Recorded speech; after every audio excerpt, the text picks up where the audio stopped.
Good evening. Tonight on the agenda, we're keeping our focus right where it belongs, on the ground and in your community and in the schools where your kids go to learn, or they try to. We've heard from the governor. We've sat through the State of the State address, and while it's clear that education is somewhere on the minds of our state's leadership, here's what's not clear. What are we doing about it? Because for all the talk about reform and revitalization and recovery, Delawareans still haven't heard a plan they can touch, a timeline that they can follow, or an action item for something that they can believe in. So while Dover debates and departments draft statements, we're cutting through the noise and getting down to the gritty. Tonight, we're focusing on the Capital School District and three people who want to lead it: Donna Geist, Vickie Pendleton, and Mozella Richardson Kamara. These candidates aren't running for headlines. They're running to make decisions, the kind that affect students, teachers, parents, and the future of public education in the heart of Delaware's capital. We'll ask what they're seeing in schools. We'll ask what they believe needs to change, but most importantly, we'll ask what they plan to do and what they'll do right now, not in 6 months, not after another study, not after another task force gets a memo, but right now, because these school board elections may not dominate the front page, but they will define your child's future. Let's just be honest, they will define the future. And at the agenda, we're committed to making sure that every candidate in every district has the opportunity to be heard. So let me be clear. If you're running for school board anywhere in the state of Delaware, reach out. We want to hear from you. We want your community to hear from you. So we're putting our email address below. Contact us. This platform is yours. If you're willing to step up and use it, it's up to you, because we're not waiting anymore, and neither should you. This is the agenda. Let's get to it.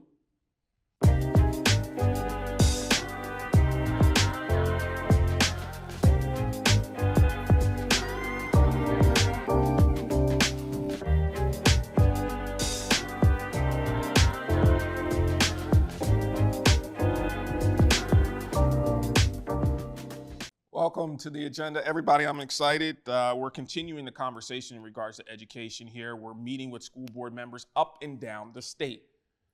We want to make sure that people understand the importance of school boards, because really this hasn't been done before on any other platform. And we want you to know, especially in this political culture, in this environment that we're in now in 2025, we want you to know and understand who is leading your school districts, because let's be honest, the schools aren't doing very well, especially in the public sector. So today we have three people, as we stated in the intro, that are here to talk to us from the Capital School District. First, we have Ms. Donna Geist. Welcome to the show. We have Ms. Vickie Pendleton. Welcome to the show. And in our second segment, we're going to have Ms. Mozella Richardson Kamara. So we're excited to have them on.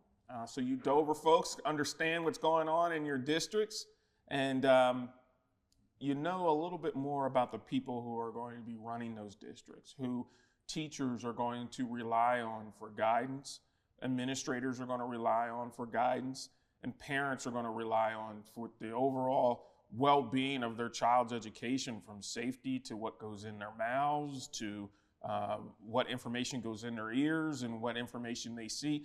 People want to know exactly who is at the helm. Well, let's get started. Ms. Geist, welcome to the show. First-time agenda person. Hope it's not a last-time agenda person. Thank you so much. Please tell us a little bit about yourself and why you're running for school board in Capital School District.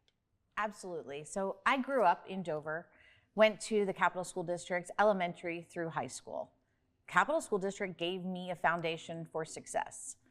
I went on and started my career as a high school math teacher. From there, I earned my national board certification and a number of other awards and recognitions for my work in the classroom. I went on and built my leadership skills as a district administrator, and then went on to additional leadership roles at the state level and at the national level. I now work as the vice president for an education nonprofit, where I get to work with improving student learning and helping schools with continuous improvement across the country. And I see this as an opportunity to be able to give back to the community that gave me my foundation. Capital School District gave me a phenomenal foundation, and I want to make sure that the students coming behind me have that same foundation. Right now, Capital's doing some really great things, but there are so many areas that we really need to improve. We need to do better for our students. I believe that Capital School District can be a destination district. It can be a place that teachers want to come and start their career and stay. It can be a place that parents want to send their children, and they are confident in the quality of the education that their child is receiving. It can be a place that our businesses and our community organizations want to and are encouraged to continue partnerships with. Right now, that's not happening. I believe we need change, and I want to be a voice for that change. Well, we're going to ask you some serious questions to see whether or not we're on the road to that change here today. Fantastic. Thank you so much for coming on and joining us. Miss Vickie Pendleton, welcome to the show. Again, another first-time agenda person. I wish we had a jingle or something that we could play anytime somebody comes on for the first time. Hopefully it's not the last time. Please tell us a little bit about yourself and why you're running for office. Well, I am Vickie Pendleton, and thank you for allowing me to be here today. Public education is near and dear to my heart. I did not grow up in Delaware, I grew up in South Carolina, but my 2 children matriculated through the Capital School District. I have been in education for over 40 years, 35 of those years here in Delaware.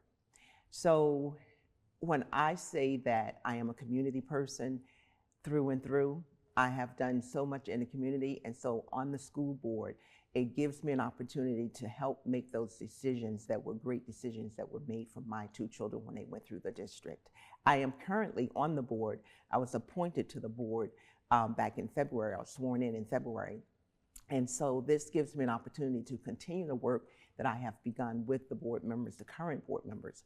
So it's very exciting to possibly be able to continue, because this is just the tip of the iceberg that I've been able to help listen to the community members, listen to parents, listen to students, listen to colleagues, because even though I don't work in the Capital School District, the employees are still my colleagues. I am still currently working, and I also have 18 years of higher ed as an adjunct professor at Delaware State University. So when we talk about college and career readiness in the schools, yes, I have my thumb on that. And so I just simply want to give back. This is the ultimate way of serving. And that's just my simple answer. It's all about service. It's all about building relationships.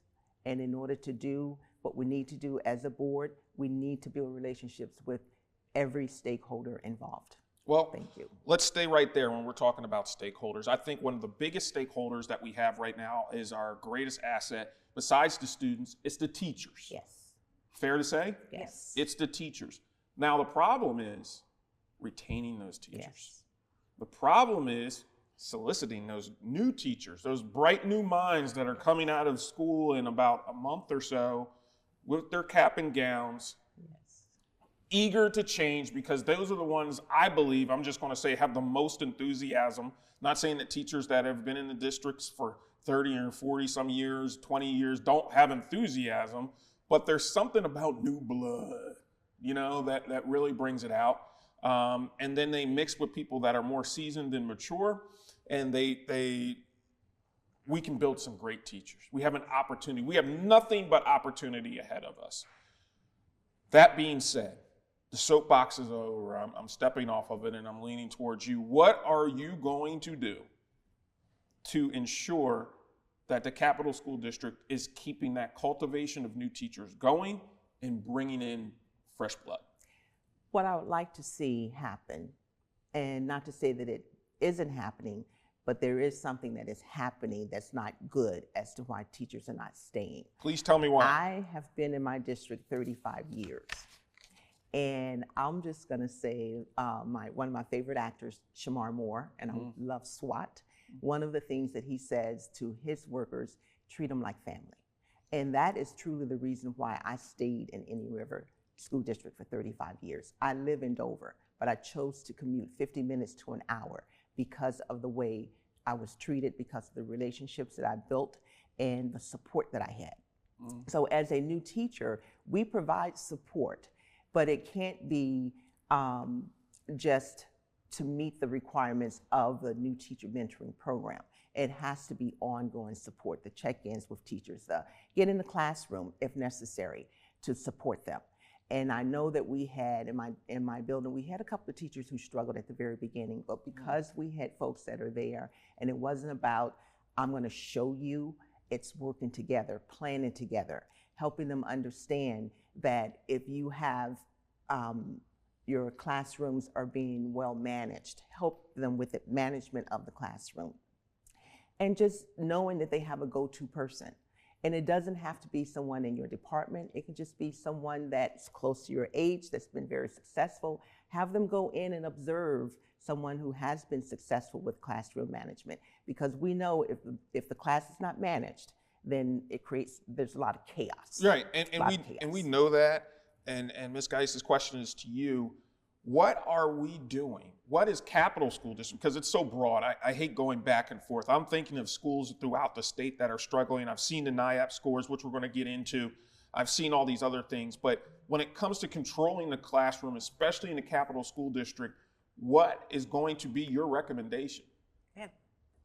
One of the things that I'm hearing as I'm meeting with teachers and meeting with families is the biggest concern that I'm hearing is that they don't have certified teachers in their classrooms. In the Capital School District, you're saying there's not a large amount of certified teachers in the We have a large number of classrooms in the Capital School District, which are being taught currently by paraprofessionals, being taught by non-certified teachers, or in some cases, even being taught by virtual teachers because they can't retain or bring the certified teachers that they need to fill all of their classrooms. That sounds like a state of emergency to me. It's a state of emergency. A state of an educational emergency. Absolutely. This is a crisis for our students, and we have to take action to make sure that our students are receiving the best education possible. We have great educators who are leaving Capital School District, and they're going to districts that pay less. And you need to stop and say, why is that? You heard Vickie talk about the community. When I got into education because I cared about students and making sure that students had an opportunity to learn. I'm hearing from teachers that they don't feel like they have that opportunity to teach in their classrooms. So what are we going to do about that? So if teachers are leaving and they're going off to find lesser paying jobs in a more supportive environment, and you're hearing that, and as a current Capital Board member, what is the action plan to fix that? I think one of the things we have to do the most is we have to listen to teachers. I don't feel like they're really being heard. We have excellent teachers in Capital School District. When they're telling us that classroom disruptions are happening continuously, students are not receiving consistent and clear disciplinary actions for those disruptions, and as a result, they keep continuing and they're disrupting learning, that's not going to help our students learn to read. But that's not a new problem. What do we do? Right. What do we do? That's not a new problem. My question is to you. Hold on for just 1 second, Ms. Geist. My question is to you, Ms. Pendleton. What's the plan? The plan is to do as best as we can to recruit teachers. And it is a nationwide problem. When you look at the universities, they're not majoring in education as we had years and years. That's just an area, and I don't know if it's because of things that they're hearing that's going on in the school. That would be my guess. But as best as we can, we're gonna have to try to recruit, get our folks out, change the mindset of some who are in the schools now, in the colleges that I'm talking about. My two children followed in my footsteps. They are educators. And then again, we have a program that's alternative route to teaching. So we do have folks coming in who may not have started out in education, but they have decided to teach and keep those supports going. The biggest thing we can do is support the ones that we have, get into the classrooms, get into the buildings, not just get in to walk around, but get in to physically support. And how soon do you feel, Ms. Geist, that this can, so it sounds like we've isolated the problem. From a current board member to someone trying to get on the board member, it sounds as though you're both saying the same thing, and it sounds like supportive teachers. It sounds like you have to give that support. We have to. Now, I'm not the antagonist, but I'm going to give you a little bit of food for thought. Okay. Nothing that you're saying is new. Fair? Fair. That's fair. Nothing that you're saying is something that came up over 6 months ago. Yes. These are problems that have been systemic throughout the Capital School District and the state. Where's the plan to fix that? What you're saying is exactly what, we're saying. It's time for more action and less talk. We need to take a look at the policies and make sure that the teachers are not only getting a mentor, but they're having that continuous support from their administrators. That when a disruption happens in their classroom, that child is removed temporarily from the classroom to get to the root cause of that disruption. Students, when they're disrupted in class, it's because they're not engaged in learning. So why is that? Is it because they're coming to the school and they have low reading skills and what's being taught is above? How do we remediate that? We need to dig in and find out what is the root cause and cure that, but that's not the role of our teacher. We have behavioral interventionists, we have counselors. Oftentimes, these are all things that are being placed on the shoulders of our teachers, and that's unfair. Our teachers need to be able to have the flexibility to teach their students, and we need to be able to make sure that students are learning how to behave correctly. They're having consistent and clear disciplinary consequences for those actions. We're remediating and digging into that root cause, and we're having the specialists and the experts working with them so that they can re-enter into the classroom and be a part of that learning environment in a general education setting. And I understand that, but I've had Governor Meyer in this chair, I've had Governor Carney in that chair. They've both said the same thing that you're saying. My question is, if you are elected to the school board, how soon can you implement your changes, this is for both of you, to those problems? I know the problem statement. How soon can we implement and see changes are being made? Well, we are monitoring. We have a discipline matrix that has been implemented. And we are looking at data on a regular basis to see if the changes, if the number of infractions having decreased from the beginning of the year, perhaps up to now. So there is that matrix that has been implemented throughout the district, and the expectations have been shared from the very beginning of the school year with the building administrators. And so structures have been put in place, and we're also having conversations with the building administrators, the superintendent does, on a regular basis. And we are not, one of the things that we were concerned about, of course, after COVID, some things that happened and some emotional things that went on with students. So we have, as she said, folks in place. We have our LCSWs, we have our counselors, we have our behavior interventionists. We have all of these folks in place because children are not acting out just to act out. Mm-hmm. So we need to look at that whole child. What is going on? What can we do? Getting the parents more involved early on, not just after the third, fourth, fifth infraction. Early, from the very beginning. Let's have a conversation. Let's see what's going on. And the two, approach it as a partnership. Mm-hmm. Because yes, we are there to educate. Yes, parents are there to parent, but together we have these kids. Mm-hmm. They don't just go home and then that's the end of the school day. They don't just come to school and whatever may have going on at home is at home. It's the child. So we have to approach that whole child concept, and let's see what we can do to help this child be successful. Okay. I'm sorry, go ahead. I was going to say, you're asking how quickly. So this election, the new board members will come in and be sworn in July.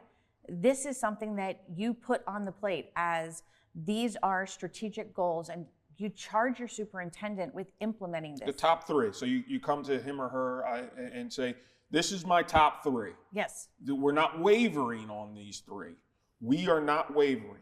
The public, especially now with the way the schools are watching. Yes. Yes. And not only are they watching, they're watching with expectation, right? So these are the three. Is that your methodology? Is that what I can put down on a piece of paper to say, this is what these candidates are going to do? So, and November, right around turkey time, I can bring you back onto the show and you can show me what's happened and what's not. Is that fair? Yes, what you should see on the school board agenda every month. We should be able to transparently have this conversation with the superintendent, or if it's a principal or a supervisor that's going to come in and share information about the data. It's not just about putting the data up on the screen and saying, here's where we're at. It's then the board member's responsibility to be educated and able to interpret that data, to be able to ask and say, I see that you have a decrease in the number of referrals that are being offered, that are being given because of tardiness to class. What are you attributing that to, and how are you going to sustain that? Are there supports that you need? Because those are the decisions that the board makes. We're not trying to micromanage what happens in the schools. But sometimes you have to micromanage. I mean, Isn't that what we charge the superintendent to do, though, Curtin? Don't we hold him responsible? I don't know. I believe that micromanagement needs to start bottom up and top down. I need them going both at the same time. And let me tell you why. If you have an employee who's not doing well in any type of setting, the last thing that you do is you go hands off, right? Sometimes these employees need that extra push in order to get started. You spoke of your teachers, your colleagues that did not start well, right? But you understood that they had the potential. Exactly. You knew what they needed to do. They just needed support. They needed support. And they were given support. I'm glad you brought up the micromanagement. At this time, we're just not being micromanaged from a district level. We're being micromanaged on a national level because of our NIAP performance and performance on other standardized tests and where that has placed us as a country. So when you're saying, well, I don't think we should micromanage, I think, why aren't we micromanaging now? Why is not the superintendent, the principals of the schools, why aren't they delivering information to the public in regards to the state of emergency that we're currently in? Why aren't we placing members of the school board in front of those questions to say, hey, look, we voted for you to execute and get these things done? Because when it comes down to it, the superintendent still has a boss. He or she may act as though they're running the district, but when they come and see you all, that's the boss. Where's that accountability? And it's in politics, we're always, to me, it seems like we're nice. Delaware, we're nice. We're just, people call it the Delaware way, and I'm learning. I'm only a few years into this whole political thing, but we have to stop being nice. But we also have to realize that the school is not the only player in the game. No, the kids go home. And we have to work as a community. I couldn't agree with you more. What happens to these kids after 4 o'clock, for some of them, I can only imagine, or 3:30, 2:15, whatever time they get out, until they come back, it's crucial. And we also have to realize that when you take a state assessment, that is one small snapshot. And any external factor that may have happened to a kid prior to coming to take that test will affect the score of that test. And I couldn't agree with you more. So the NAEP report that we get, which doesn't test every 8th grader, it only tests a handful of 8th graders in the reading and mathematics. Thank God. Imagine what it would be if we tested all of them. Well, it depends on who you test. Because if you're testing, my experience, it's not that you're testing your more successful students necessarily, but we had better reports when we were able to test all of the kids at one point in education. We did 8th graders, that is. So now what they do, they just take a sampling of students to test. Ms. Pendleton, when are we going to stop making excuses for the kids? Absolutely. I mean, that's something that I've been talking about this is a crisis. And if our students aren't reading on grade level, there are a lot of ways we can measure it. The state assessment is one of them, but throughout the school year, we get information, our teachers get information, and we have to act. Right now in Capital School District, our statewide assessments show that 26% of students are reading on grade level. 26%. 16% are doing math on grade level. That's not acceptable. So who do we hold accountable? We have to hold all of us accountable. I think we have to hold the school board accountable. We have to hold our teachers accountable. We have to hold our principals and our superintendent. It is our responsibility to take action. And that means that we have to engage our community partnerships. We have to engage parents. Parents need to understand how they can better support their students. They need to know what's going on. They need to be able to understand that. We need to foster business relationships and community relationships. As Vickie said, it's not just the school's responsibility.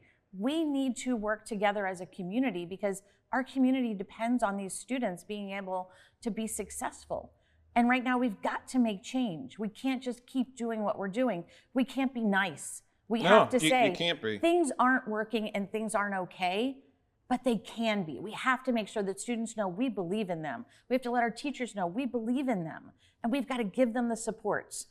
That can be budgetary, that can be programmatic, that can be policy. All of those things come before the board, but you have to be able to break down and look at that and say, okay, so you've adopted this curriculum. Is it aligned to the science of reading standards? How are classroom teachers determining throughout the school year if students are on progress or on track?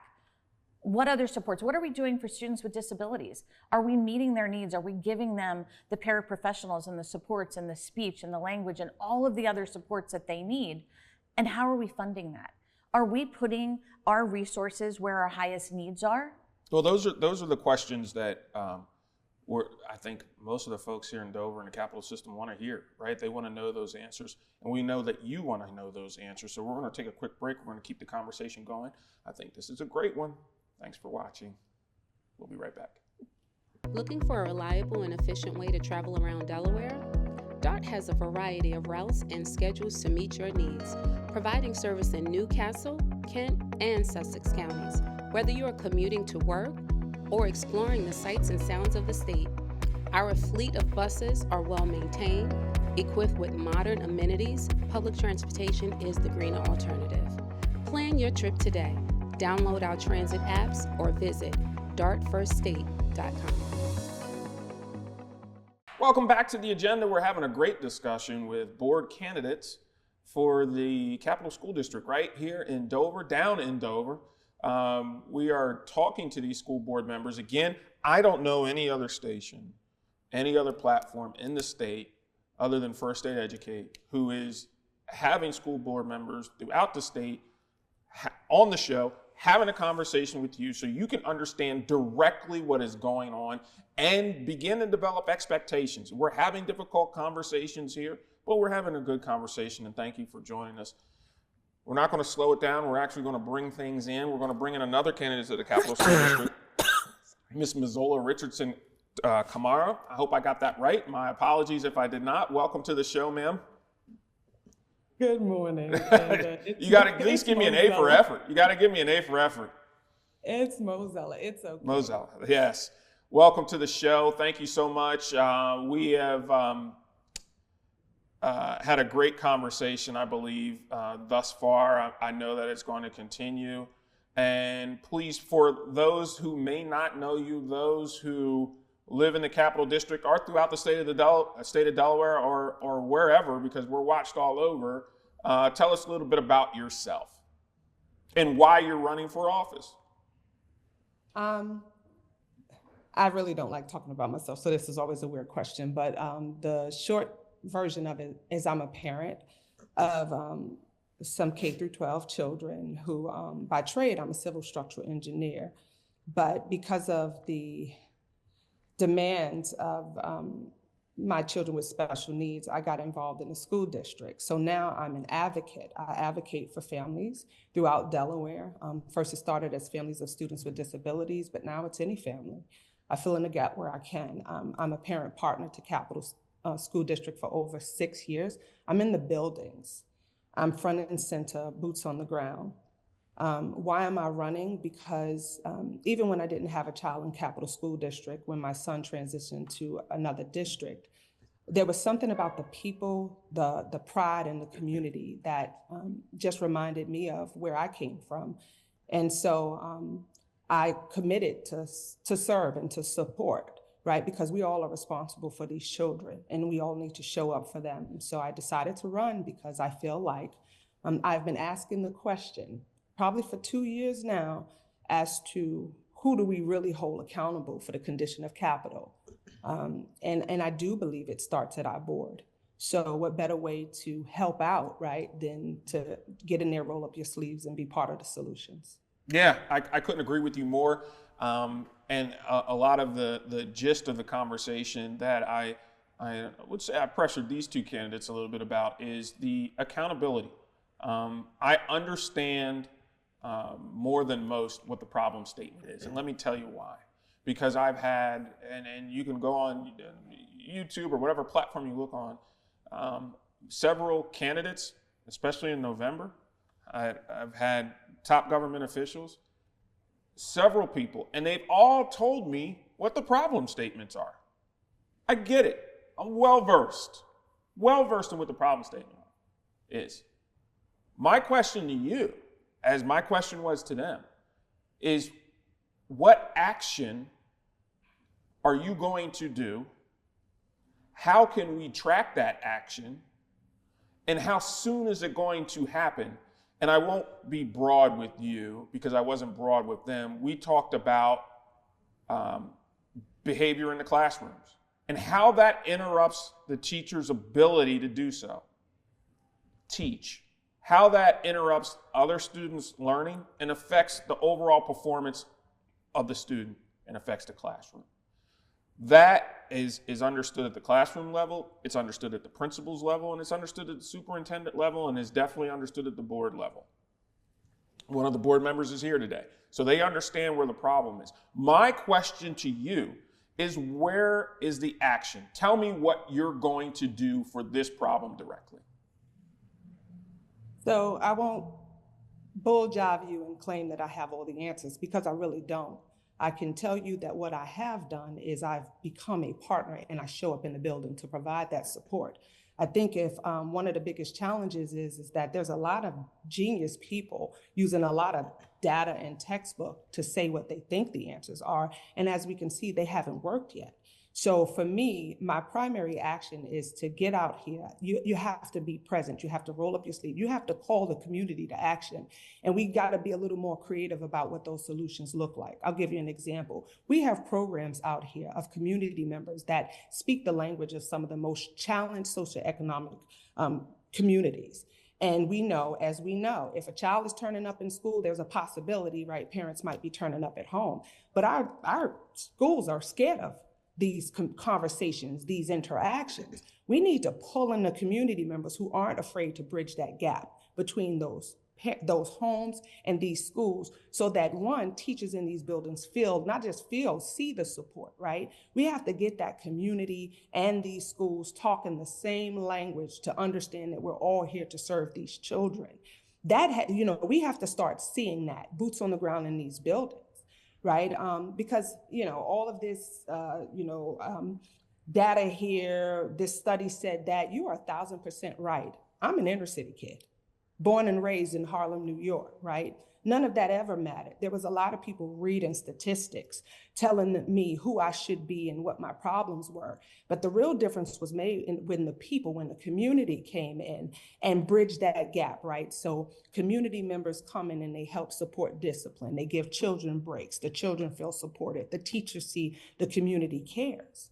That's really, that's, again, outside of that, that's really all I have for you right now. We have to really call the community to action to support these schools, because all this other stuff isn't making a change.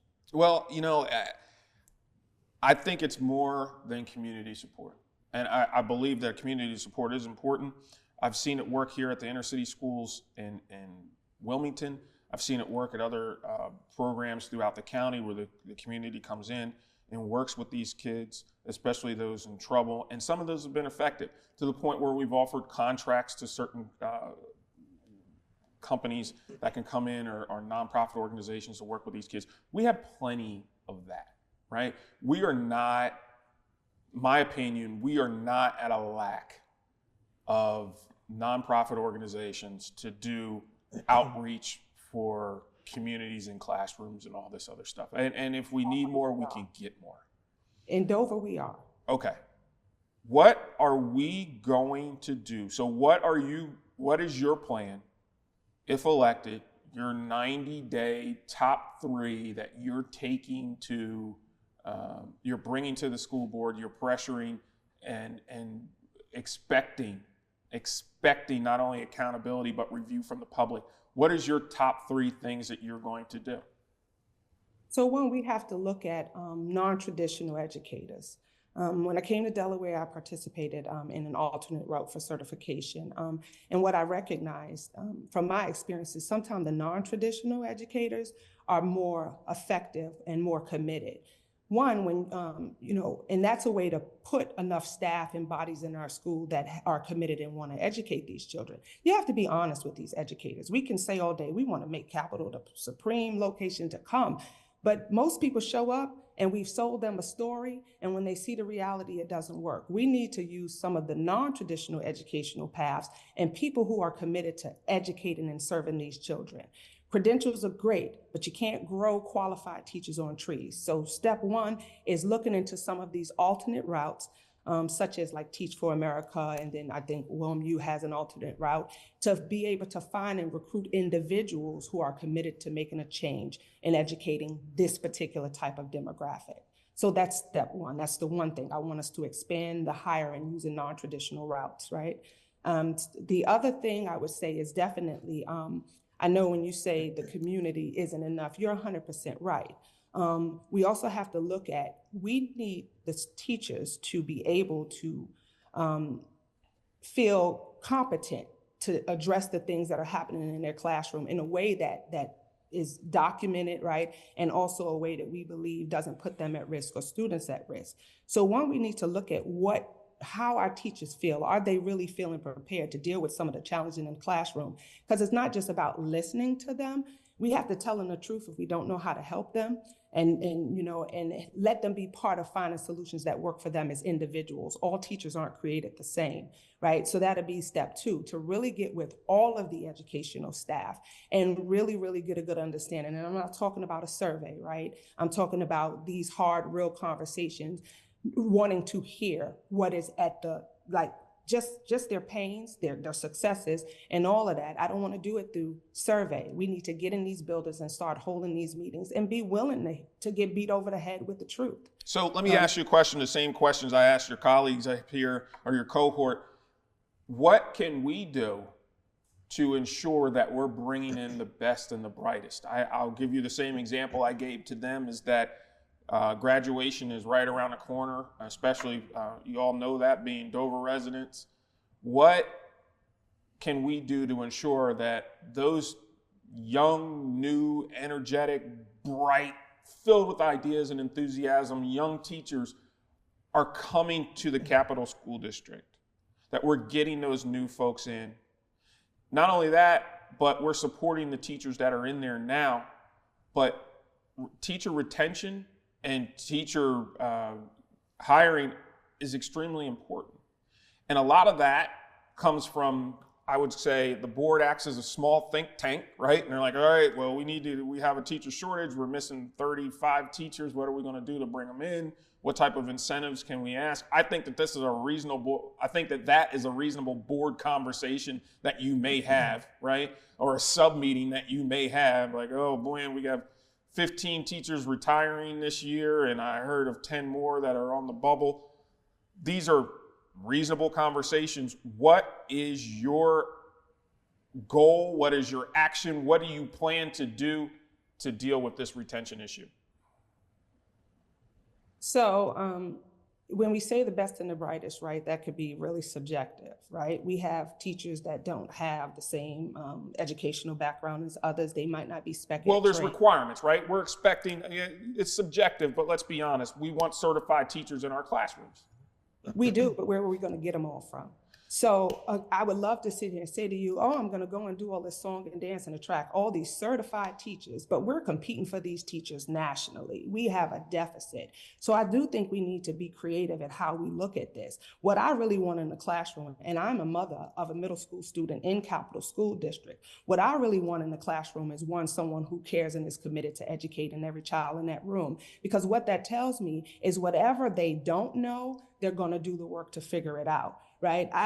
So I see teachers all day. I have family members that are educators and they have all these qualifications. But when it comes down to it, some of these conversations is that qualification isn't committing them to a passion to make sure they show up every day for students. So, I'm not going to sit on this show and lie to you and say, I'm going to do this song and dance and get all these qualified according to some of this criteria, which I don't think is always as necessary. Having enough qualified staff to oversee, support, and mentor the other staff that is emerging is important, but it's also important to have passionate, committed, and capable staff that we can grow.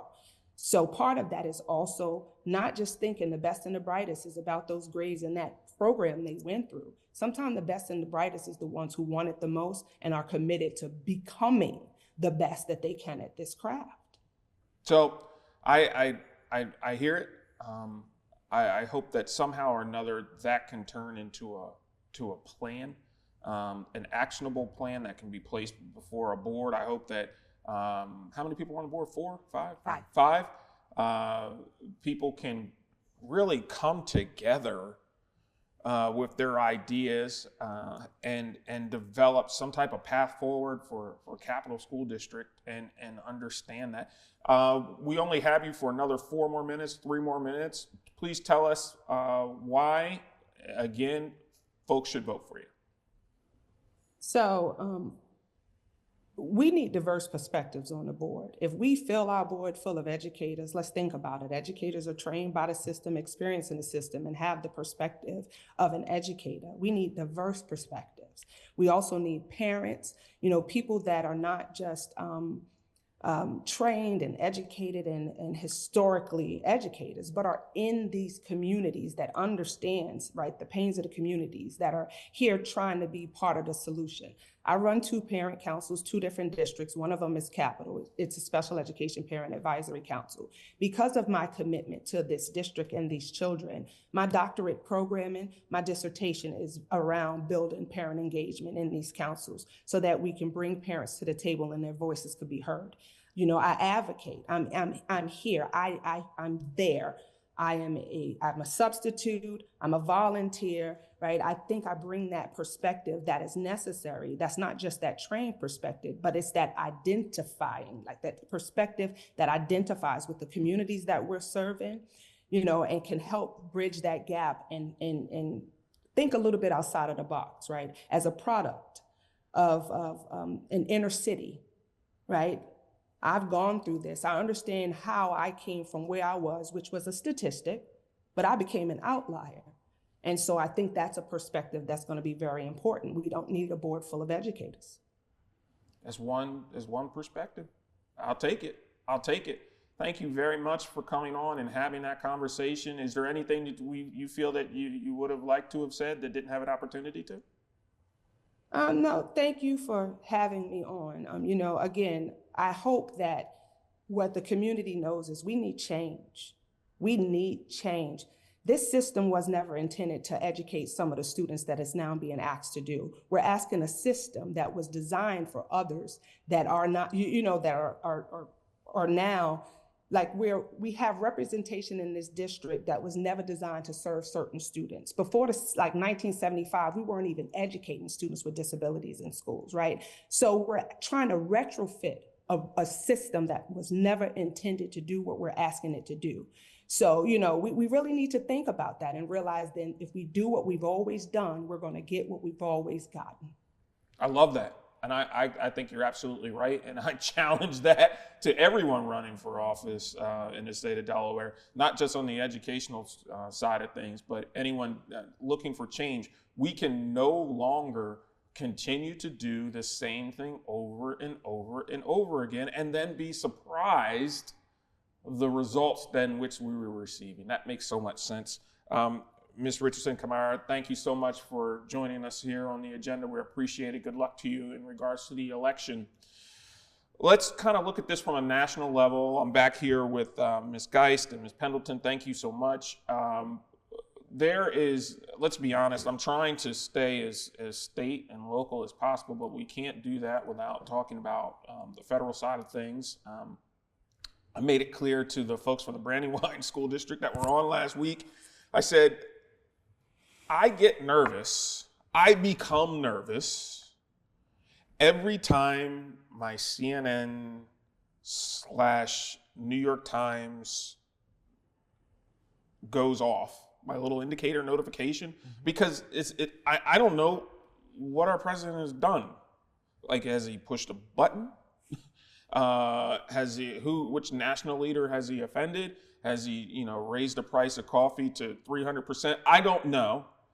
But what he did do, what he promised he would do, is end the Department of Education. According to him, he is going to push back funding to the states. Only if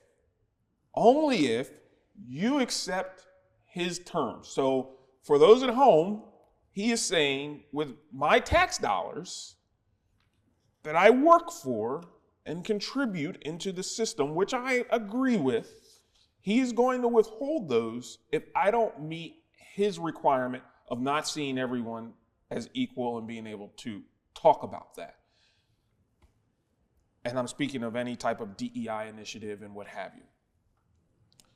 So if our governor, Matt Meyer, says, you know what, I don't really care, I'm still going to do it our way, we're going to lose about $2,700 per student in the state of Delaware. Am I right or am I wrong? Am I ballpark? 27, 2,900. When it comes down to 330 million, who's counting hundreds, right? I am. But there's also going to be other losses, right? Part of that is you as a school board, you're going to have to kind of pull in your belts and understand how we're going to make this work. I'm very interested, I'm sure the public is interested in regards to your thoughts on that. Ms. Geist? Yeah, so I agree with you. This is something that I deal with every day. It's unprecedented what we're going through right now. It is not normal. And I've seen normal, and this isn't normal. You brought up, the acronym that gets so much political fodder. Mm-hmm. And I've really been thinking about, in education, we actually need inclusion, equity, and diversity more than anywhere else. Especially in public education. Especially in public education. And I think it's time we stop buying into the political fodder around acronyms and really talk about what we mean. And so when we talk about inclusion, we're talking about creating an environment which makes it possible for students to learn. And sometimes that means that we have to support students differently because they learn differently. When we talk about equity, we're talking about giving an opportunity for students to be able to meet the same set of standards and the goals, because when it comes down to it, we set our goals here. Our standards are here. We can't make excuses for why students can't read. We have to support them. It's important that our students feel loved and that we're supporting them, but we cannot love our students to proficiency, and we can't make excuses for why they can't read. We need those diverse opinions to think outside the box. You're not going to come to a good solution to a problem if you only have one perspective. I love it. We got into education because we believe in kids. And if you can't stand up and advocate for meeting the needs of all children, and yes, all children, then you got the wrong focus. Ms. Pendleton, you see this probably more so in your adjunct lifestyle or adjunct style, job, versus your current job working in the schools now. You understand the importance of equity and inclusion, I would assume. Absolutely, absolutely. I wanted to talk about another part of that inclusion, which happens to be with our special needs students. Mm-hmm. For so many years, they were isolated. Isolated, using a totally different curriculum. And when we focused on allowing them to have the same access to the same material as every other student. It was unbelievable, the joy that they brought to the table, because they could walk down the hallway and they know that they have some struggles, they know that. But to know that they're in classes with their classmates, you know, all 8th graders together. You know, I'm in the class with other 8th graders and I'm not just in this other class by myself with 4 or 5 other students. That's inclusion. Mm-hmm. That's inclusion. Mm-hmm. And they have the right to be there. They, as Donna said, yes, they can learn the material, but we have the supports there. We have paraeducators there. We may have to modify some lessons or tests and things of that nature, but the content is what they're getting, because they take the same assessment. We talked about the state assessment. They still have to take the same assessment. Mm-hmm. So we came through for many years and started including them. We started seeing growth with them academically. The social part was important for them.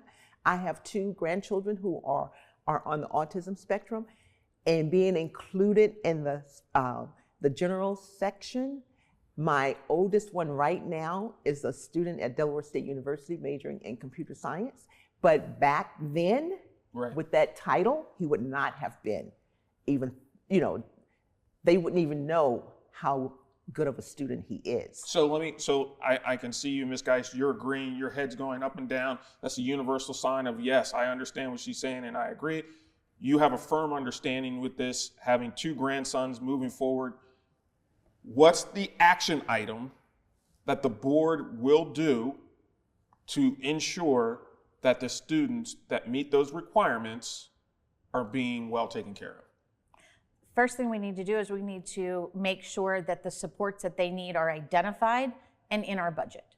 So when we look at that and we say we have a number of students who need X, Y, and Z interventions, that has to be a priority, and making sure that we have those staffed positions. And if we're not able to find those positions in full-time, we need the funding flexibility. I know you've spoken with the governor about his desire to change our funding formula. This is a perfect example as to why we need to change that archaic funding formula, because without the flexibility to use those funds how our students need, we're stuck in the past, as Vickie talked about. We're stuck in the past. We're stuck with not being able to meet their needs. So we need funding formula change from the state. And then that means that at the local level, we have to do that same thing with our funds. We need to think about creative ways.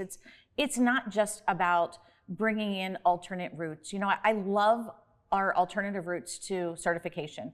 There's been phenomenal success. We also need to grow our own teachers. We need to do some of that. We need to make sure that we're supporting those teachers who decide to enter the classroom and enter the profession so that they're staying more than 1 year. Mm-hmm. We really need to build that sustainability, because when we see that teachers are able to build that relationship with students, they're able to feel that sense of community and that sense of family in their schools. But is that the action item? It's one of the action items. You've got the needs-based funding for meeting the needs of our special needs students, also our low-income students. There are additional needs and supports that our low-income students need. Our students who are multi-language learners, we need to make sure that we're wrapping those supports around. And it's not just for students. We need to provide supports for the families as well, because families need to know and have the supports and the resources to support their child's learning. It's not all on the school. We've got to bring the family and the parents in so that they can be an informed part of their students' learning. The holistic view. Ms. Pendleton, your thoughts? One of the things that I want to add to this conversation, expectations. Every kid should be held to the same expectation. And then we provide those supports. Requirement or expectation? Expectations are subjective. Requirements are in stone. I say that because sometimes I know colleagues will feel, okay, well, this kid is from a low socioeconomic status. And then there's a different feeling about how I may respond to that kid because of that. But 2 + 2 is still 4. I am number 12 of 13. And the expectations that were held for every kid, I am from a low socioeconomic status growing up. But here I am. And I share that story with students. My parents' economics, they were not mine. Mm-hmm. And my parents helped us rise above that. So that's why I say we cannot have expectations because of the economic status of one kid, and then the different expectations. And oh, I feel sorry. Yeah, you're gonna love everybody, but you're gonna hold everybody accountable. If you give an assignment to a kid, you want all assignments to be done by all kids, and just not. It's about holding people accountable, holding students accountable. Okay, I understand that you may have had a bad night, and that's from any kid, but we still expect you to do the assignment. Yeah. That's important. Dover's not unique. And one of the things I keep hearing from some people is that we need to look within Dover. And I will say, you can't read the label from inside the jar. There are best practices happening all across the country. I've been a part of them. I've seen them. I just heard my opponent say that we need to bring diverse perspectives to the board, and I'm glad she feels that way, because that's exactly what I bring to the board. The experience and the perspective that I have doesn't sit on the board currently. There isn't someone on the board that has the deep policy and the national education experience that I've had for 28 years. I've been involved in school turnaround and supports in Memphis, Tennessee, in Birmingham, Alabama, in Colorado. There are things that are happening elsewhere that need to be implemented right here in Delaware and right in Capital School District. We need those best practices to be able to come. And we shouldn't shun them just because that person isn't spending all of their time in our Capital School District. Sometimes the best ideas come from outside, and we have to adapt them and make them work in our community, because our kids deserve it and they can't wait. Absolutely, and to your point, we don't have to recreate the wheel. No. We don't have to recreate the wheel. There have been states that have been in the lower percentiles like we are now, and the lower 40 percentiles, and have come out of it and have done well. I am very optimistic about what our possibilities are. We have some of the best, brightest teachers and folks in our communities right here in the state of Delaware. And it gets proven and proven every day, and we can figure this out. We can figure this out. I want to thank you both. I want to thank also our guest that was on Zoom. Thank you so much, candidates, for coming on to the show, for reaching out to the constituents in your area to let them know who you are, to let them know what your beliefs are and what you will not take as an exception, right? You are going to do it. Best of luck in your elections. We're here for you. Please utilize us as a platform anytime you want to get your message across. Thank you so much for joining us here on the agenda. Thank you. Let's stop pretending this is partisan. Our educational crisis isn't a Republican issue or a Democratic one. It's not a culture war. It's not a campaign ad. And truthfully, neither party has presented an adequate solution. I want to be honest with you. While elected leaders trade sound bites back and forth, here's what they're not telling you. The world is a-changin', and we are not keeping up. Manufacturing will not return to the United States because of tariffs. It will not return because of tax breaks, and it will certainly not return out of nostalgia. Because the truth is, tariff avoidance was never the real reason companies moved overseas. The real reason is skill. China and countries like it aren't just cheaper, they're more capable. I've said it. Their students graduate with a higher proficiency in math and science and engineering. They're trained, they're tech ready, and they're prepared for precision work. Can we say the same thing? That's an asset. That's the edge. Meanwhile, here in Delaware and across this country, we're struggling to ensure that students meet the minimum proficiency in reading and math, the very foundation for any competitive workforce. We're still on first base. So this isn't just an education issue. I want to be honest with you. This is an issue of national security, of global competitiveness, a will we still matter in 20 years type of issue. Can you say that we will? I don't think that we can. We need a plan, and we need a plan right now. No more delays, no more pilot programs that never scale, no more empty rhetoric and school board candidates. Look, the school board candidates you've heard from tonight, they may not have all the answers, but at least they're showing up. And that's more than we can say for someone who, holds a much higher office. I won't name names. But let's be clear. Showing up is only the beginning. If you're running for a seat on a school board, you're not running for a title. You're stepping into the role as gatekeeper to the quality of education for generations to come. And let's be clear, we're watching you. And we are expecting you to be bold in your decision-making, unapologetic in your defense of children, unshakable when the political winds blow back and forth. Stand for the students, not for the slogans, not for special interest, not for some carefully curated political agenda. Delaware's children deserve better. And now it's your move. Thanks for watching The Agenda. We'll see you next time. Be safe, stay informed, and start acting like the future is in the room. Because it is. It is.